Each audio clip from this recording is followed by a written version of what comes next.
For some in Toronto's West End, the end of the world is July 16th. That's when residents of the Islington Towers have to remove their window air conditioning units.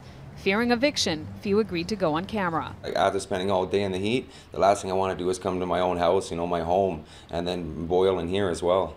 In a memo to tenants, building manager Metcalf Living says, quote, "We regret that we cannot allow this type of equipment."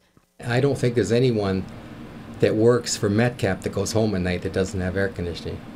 And why would they take that away from us? Metcalf's president tells Global News window air conditioners in the older towers compromise safety.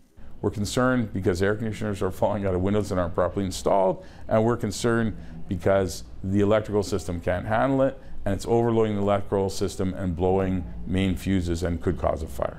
But he was also quick to point out exemptions to the window AC ban that he says should be understood by all, such as the elderly or those who need AC for medical reasons can keep them.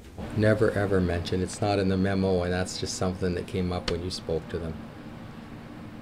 I think it's damage control. Tenant Rick DeLuca says he informed Metcalf staff he had a doctor's note for the air conditioning and was told the window AC units had to go. I have congestive heart failure, I'm diabetic, and now I have the lines in for the dialysis, and I can't take the heat. A tenant advocacy group says something else could be going on here. They say in recent years, apartment management companies have become cool to the idea of paying for tenant hydro bills. Some are asking residents to pay fees to keep air conditioning, while others hope to remove the air conditioning to keep costs low.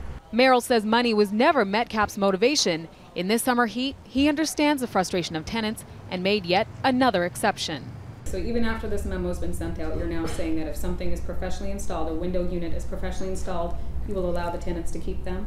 Yes, if it's professionally installed, not a problem. One air conditioner per unit we can manage, but we have some residents are putting 4 and 5 air conditioners in a unit in this weather. It's not safe. And since our interview, Metcalf held a meeting with residents. The company told tenants that night they contacted electricians to go through apartments and check that window AC units are properly installed. It's a move that some residents told us they support. Now, there is a legal aspect to this. According to a tenant advocacy group, Metcalf cannot force tenants to remove their window AC units unless city inspectors find improper installations or any other hazard.